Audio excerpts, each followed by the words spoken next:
आज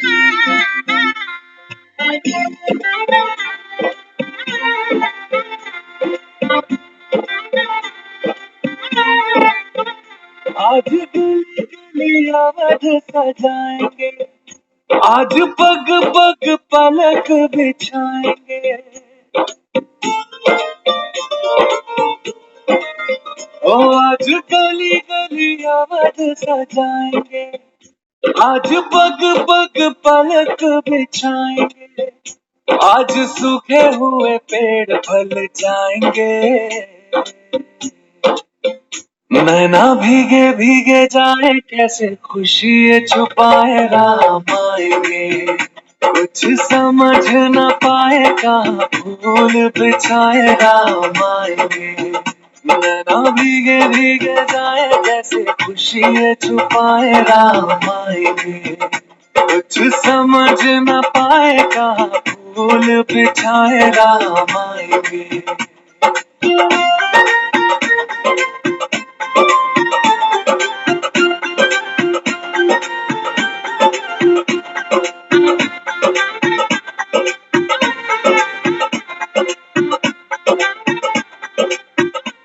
वो रानी क्या करोगी इनका?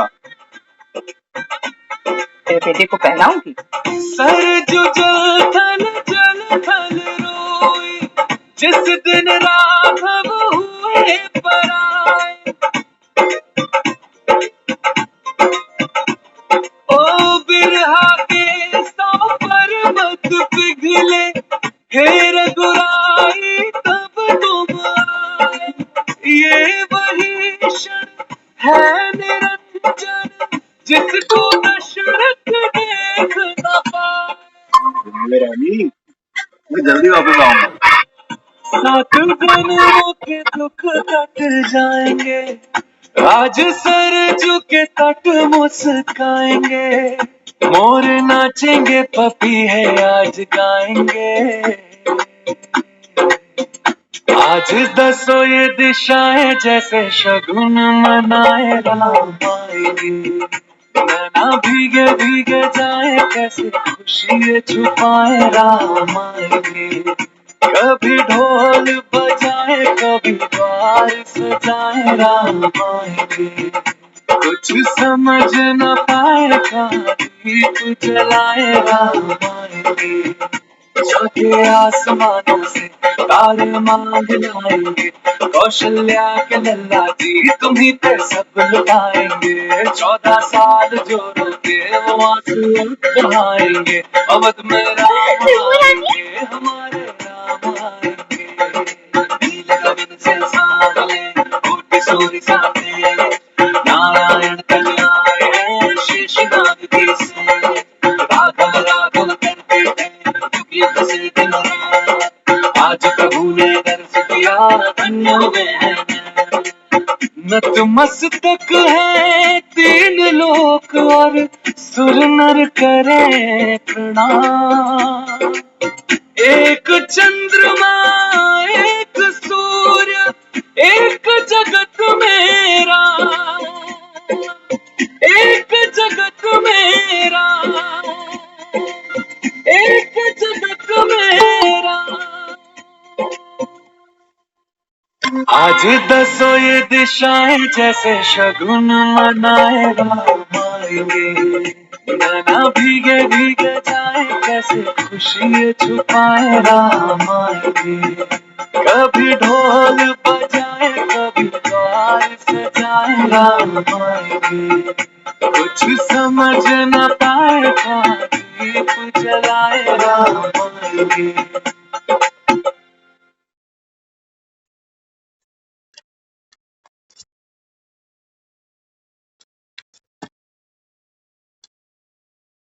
ओम शांति। तो आज रामनवमी की ढेरों शुभकामनाएं। बाबा मुरली में कहता है जैसे नेहरू की जयंती मनाते हो तो आंख में आंसू भी आ जाते हैं, ऐसी बाबा कहते हैं आज राम की नवमी मना रहे हो, आंखों में आंसू आते हैं तुम्हारे?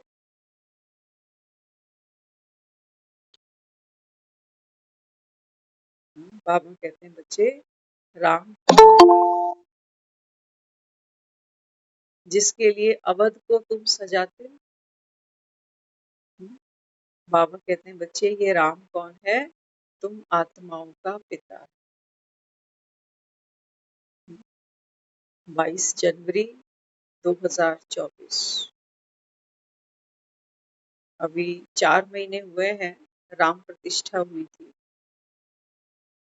आज फिर से भक्त राम नवमी मना रहे हैं। बाबा कहते हैं बच्चे, कोई भावना है नहीं, सच्चाई तुम जानते नहीं हो कि ये कौन सा राम है जिसके आने से राम राज्य स्थापन होता है, स्वर्ग स्थापन होता है। बाबा कहते हैं अयोध्या में तुमने राम की मूर्त तो प्रतिष्ठित कर दी, प्राण प्रतिष्ठा भी फूंक डाली उसके अंदर, लेकिन बाबा कहता है राम राज्य आया कहीं? कहीं बाबा कहता है देसी घी के दिए जलते तुमने देखे? ऐसा तो कुछ भी नहीं हुआ।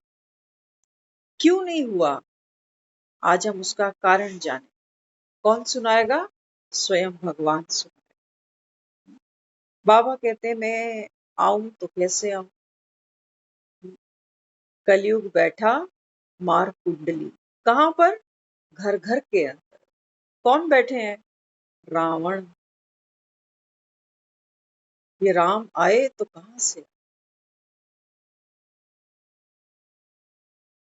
बाबा कहते हैं बच्चे, हर घर में तो माया, रावण, बाबा कहता है ये सर्वव्यापी है।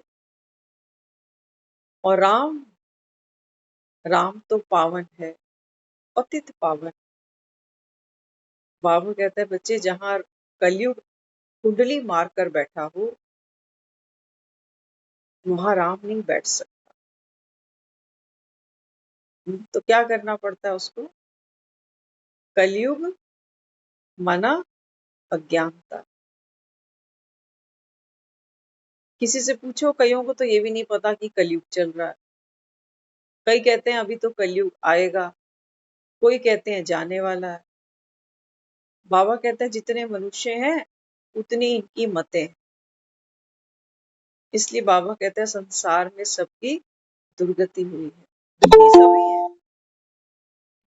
निराश सभी है। कल अष्टमी पूजी थी, आज नवमी मनाई है तो राम का जन्म हो गया। बाबा कहते हैं बच्चे, जब तक आप आत्माएं अष्ट शक्तियों का आवाहन अपने भीतर नहीं करते तब तक राम की प्रतिष्ठा हो नहीं सकती।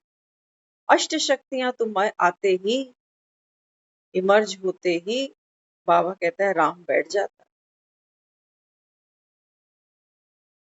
बाबा कहता है फिर क्या करना पड़ता है? राम को घर घर बिठाने के लिए बाबा कहता है मुझे क्या करना पड़ता है?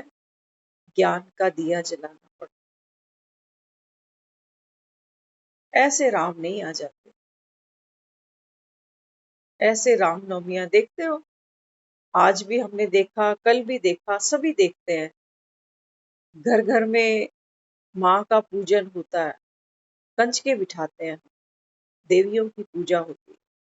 वास्तव में ये कंजके छोटी छोटी कन्याएं नहीं है, बस ये बच्चियां नहीं है जो हम पकड़ के ले आते हैं कि हमें कंजक बिठानी है, जल्दी से भेज दो, जल्दी से भेज दो। किसको भेज दो?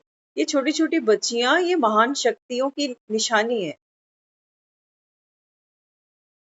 हमने तो क्या सोचा, हाँ एक लोंकड़ा बिठा दो और 5-7 बच्चियां बिठा दो, हलवा पूड़ी बनाओ और फिर हो गया काम।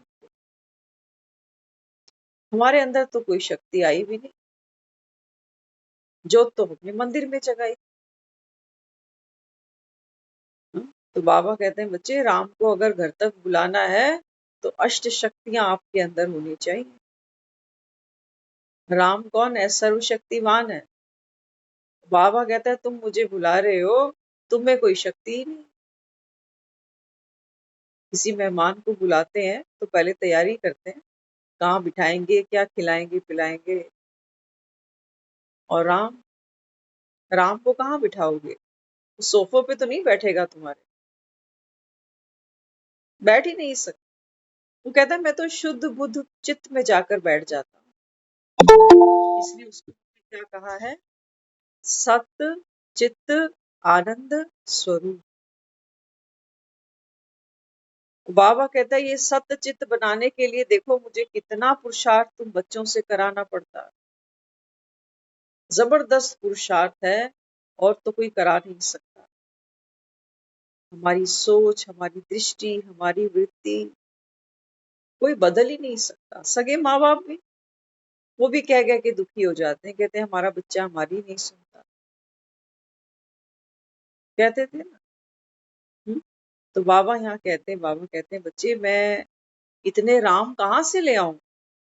हर घर में रावण बैठा पड़ा है, कुंडली मार के।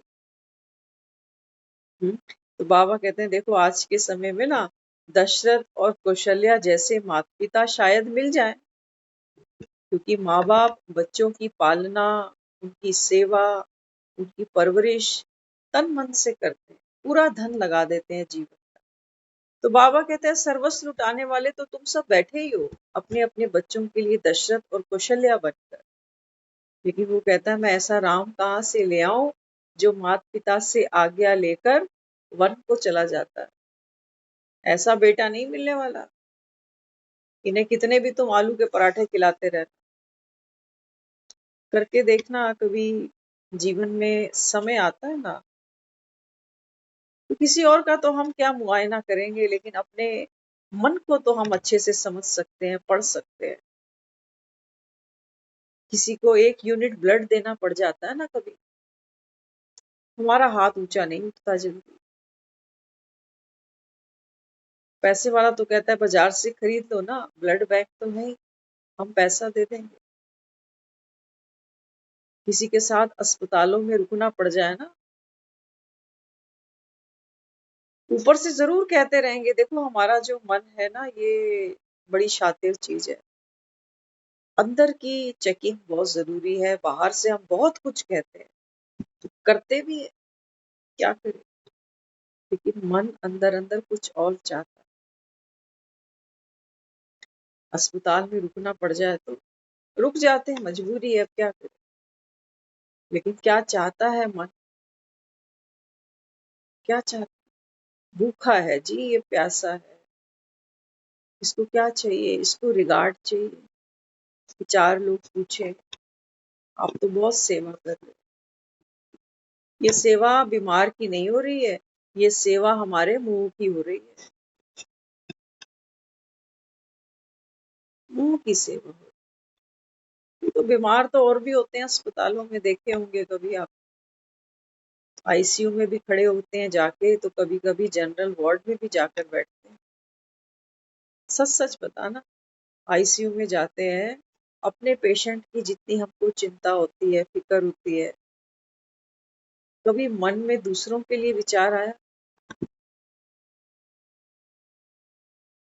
उनके लिए कभी मन ने अंदर हाथ जोड़े?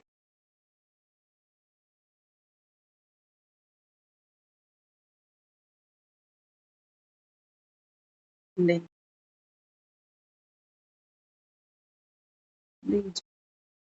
कुछ दिन पहले हम किसी से ही बात कर रहे थे, जिनकी शायद हमने कल भी चर्चा करी कि जिनके 2.5 लाख रुपए थे ना, वो कहीं इधर उधर हो गए, फिर मिल गए। उन्होंने हमें एक चीज और बताई। वो कहते हैं जिस जिस आईसीयू में हमारे फादर हैं, उस आईसीयू में कल किसी ने शरीर भी छोड़ दिया। तो जब वो डेड बॉडी वहां से लेके जा रहे थे, रिश्तेदार सब रो रहे थे, तो उसका भी प्रभाव हमारे फादर पर पड़ा। डरता है मन ऐसे ऐसे ऐसे ऐसे। अच्छा, जो विजिटर्स हैं, जो खड़े रहते हैं सारा दिन कि कब वो आधा घंटा मिले और हम अपने पेशेंट से जाकर मिले, तो वो हमको बता रहे, कहते हैं उनकी कंडीशन ठीक नहीं है। और दूसरी एक ट्रेजिडी ये हो गई कि कल किसी ने आईसीयू में शरीर भी छोड़ दिया। तो मन थोड़ा सा और घबराता है। घबराता है नहीं?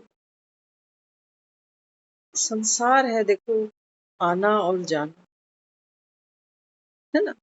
तो बाबा हमको जो यहाँ बिठाता है रोज, ये जो ज्ञान का मक्खन है ना, ये जो कृष्ण के हाथ में मटकियां देखते हो, माखन चोर इसको बुलाते हो, वास्तव में ये टाइटल तो हमारा और आपका होना चाहिए। माखन तो ये चुराना पड़ेगा, चुरा के ही हम उस मकाम तक पहुंच सकते हैं। नहीं तो देख रहे हो, दुनिया तो कंधा देती है और एक मकाम तक पहुंचा देती है। बाबा क्या कहते हैं? बाबा कहते हैं 4 कंधे चाहिए होते हैं ना, जाने वाले को स्वर्ग जाने के लिए। स्वर्ग किसी को भेजते हो तो 4 कंधे चाहिए। बाबा कहते हैं बच्चे, मरे को तुम कहाँ लेके जाते हो? शमशान तक छोड़ते हो। राख इकट्ठी करते हो तो हरिद्वार जाके ले जाते हो। हाँ, बाबा कहता है जो चीज गुप्त थी, वो तो बाबा कहता है वो चीज तुमने ना जानी ना पहचानी। तो बाबा कहता है ये जो ज्ञान है ये क्या है? ये ज्ञान, बाबा कहता है, वो संजीवनी है। जो बाबा कहता है आपके जीवन के दुख सुख, संयोग वियोग, खोया पाया, जीवन मृत्यु, मृत्यु का भय, बीमारी का भय, बाबा कहता है इन सब दर्दों का एक ही, बाबा कहता है ये रामबाण इलाज है। क्या? ये ज्ञान का मक्खन, ज्ञान का मक्खन। तो बाबा कहते हैं देखो, अब समझना ध्यान से। आज सब रामनवमी मनाई सबने, है ना, लेकिन हमारी रामनवमी इतनी सी नहीं है कि हम एक दूसरे को शुभकामनाएं दें, मुबारक दें रामनवमी की, और वही जीवन हमारा। ऐसी कितनी रामनवमियां हम बना बैठे।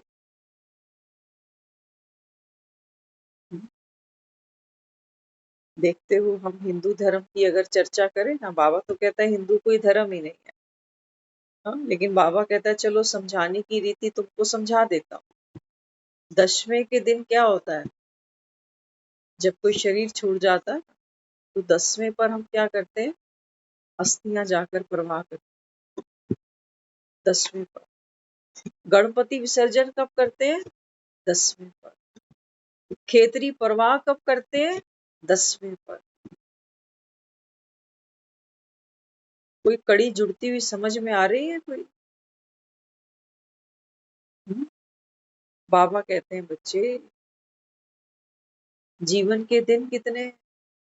कोई कहता है 4 है, कोई कहता है कि 10। बाबा कहते हैं बच्चे, आप 10वें की विसर्जन की तैयारी करो। खेतरी भी विसर्जित हो रही है, 10वें पर फूल भी विसर्जित हो रहे हैं, हो रहे नहीं हो रहे, और गणपति भी विसर्जित हो रहे।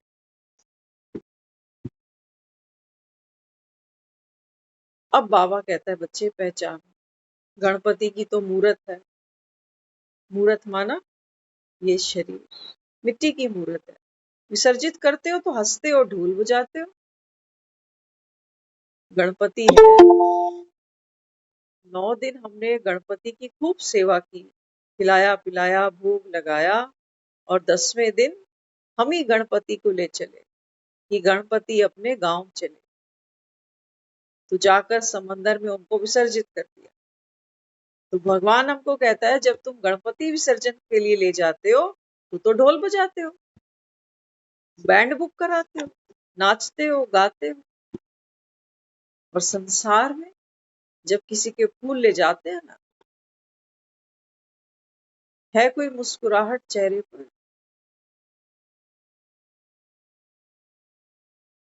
क्यों? यहाँ क्यों नहीं है मुस्कुराहट?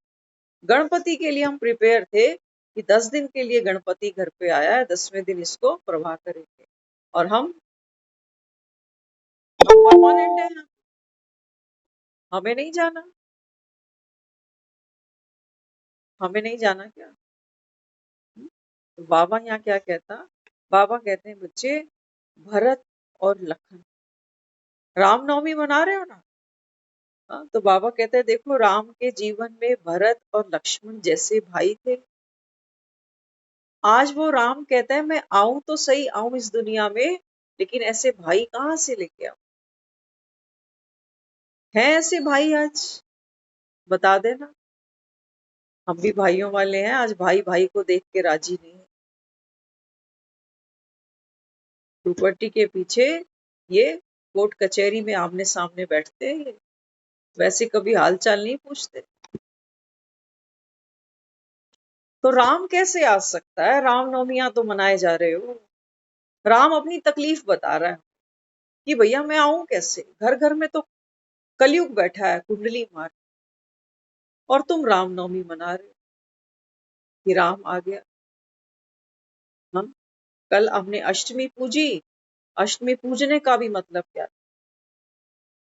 हर आत्मा, देखते हो आप, शिव को हमने दिखाया अर्धनारीश्वर। शिव की कभी प्रतिमा देखना, आधा शिव है और आधी पार्वती दिखाई, स्त्री और नर दोनों कंबाइंड दिखाया। तो बाबा कहते हैं बच्चे ये बात आप स्त्री माना फीमेल की है, सीता की बात। सीता जब योग की शक्ति से अपने आप को पावन बनाती है, हम प्योरिटी, बाबा कहता है आत्मा का ये गुण है, आत्मा है ही प्योर अपने आप। लेकिन बाबा कहता है अभी तो विकारों की मैल है ना। तो बाबा कहता है ये अष्ट शक्तियां माना, ये नवरात्रों में हमने 8 दिन का व्रत किया। तो दुनिया से पूछो इन्होंने क्या व्रत किया, कहते हैं हमने आलू खाए, हमने कुट्टू का आटा खाया। ये बात नहीं थी। व्रत का मतलब क्या था? आत्मा एक एक शक्ति अपने भीतर, अपने कर्म क्षेत्र पे यूज करे। माँ की प्रतिमा नहीं देखते क्या मंदिर में? माँ की अष्टभुजाएं दिखाई है ना। तो अष्टभुजाएं तो प्रतीक है माँ की शक्तियों की। तो माँ के एक हाथ में हमने सुदर्शन चक्र देखा है ना। वो किस लिए है? वो ये नहीं है कि किसी का गला काट दिया। कहते ना माँ ने असुरों का संहार किया। बाबा कहते हैं बच्चे असुर कौन है? असुर तुम्हारे भीतर बैठा रावण है। कभी तुम्हें क्रोध आ जाता है, ये रावण का शीश है। कभी तुम में अहंकार आ जाता है, ये भी रावण का शीश है। कभी तुम मोह से दुख पाते हो, ये भी रावण का शीश है। कभी लोभ तुम्हें छोड़ता नहीं, ये भी रावण का शीश। तो इनके गले काटो ना तुम, इनके गले काटो। ये शक्ति है तुम्हारे पास? ये शक्ति तो नहीं है। माँ के हाथ में हमने शंख देखा। शंख कौन बजाता है? ब्राह्मण बजाता। ब्राह्मण बजाता ना शंख। तो बाबा कहते हैं ये शंख आया कहाँ से है? शंख कहाँ से निकलते हैं? सागर से, समुंदर से निकलते। तो बाबा कहते हैं वास्तव में ये जो शंख दिखाया, ये तो ज्ञान की गूंज का प्रतीक है कि जो आत्मा स्वयं शक्तिशाली बन गई, वो क्या करेगी? दूसरों को भी शंखनाद करेगी कि जागो। ये ज्वालामाई सोई नहीं पड़ी, हम इसको जगाने चल पड़ते। माँ के हाथ में तलवार दिखाई है, इसलिए तलवार से जब हमको ये ज्ञान मिलता है ना, तो हम क्या करते हैं? अपनी बुराइयों का, अवगुणों का, कमजोरियों का गला काट। ये माँ के हाथ में तलवार दिखाई, माँ के हाथ में कमल का फूल दिखाया कि देखो कमल का फूल है ना, ये तुम आत्माओं का स्वभाव है। ये रहना तो कीचड़ में ही है, लेकिन कीचड़ से भी न्यारा बन, है ना। माँ के हाथ में हमने गदा देखी है। तो अष्ट शक्तियां जब हमारे भीतर होती है, तब राम यहाँ बैठते हैं, तब राम आते हैं। बाकी तस्वीरों पे आप फूल चढ़ाए जाओ, फूल तो मुरझा जाएंगे। तस्वीरें भी देखना 2-4 दिन में धूल मिट्टी इन पे भी जम जाती है, खुद ही कपड़ा मारते रहते हैं।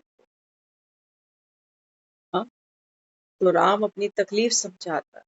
राम कहता है जिसे तुम समझते हो ना, हाँ, कि आज का जो इंसान है वो अपनी जड़ें खुद खोद रहा है ना। वो क्या कह रहा है कि घर घर में रावण बैठा है। तो कौन सा रावण? हाँ, वो कहता है कि घर घर के अंदर अभी क्या है, इंसान अपनी जड़ें खुद खोद रहा है। कैसे? जैसे विभीषण को दिखाया ना घर का भेदी, मंथरा दिखाई दासी है। आज आपके घरों में मंथराएं आती हैं, क्या कहोगे? मेड आती है ना घरों में सबके। इन मेड को पूरे मोहल्ले की खबर होती है। हाँ, तो बाबा कहते हैं बच्चे देखो तुम्हारे पास मंथरा एक ही थी, बस एक ही मंथरा थी और क्या से क्या करा दिया। रावण रावण को या तो मुक्ति का उपाय कह लो। बाबा कहता है इसलिए बाबा ने हमेशा कहा कि ये जो ड्रामा बना है ना ये कल्याणकारी। अगर घर घर में रावण ही नहीं बैठा होता तो राम को आने की दरकार ही क्या थी। लेकिन बाबा कहते हैं बच्चे अब इसके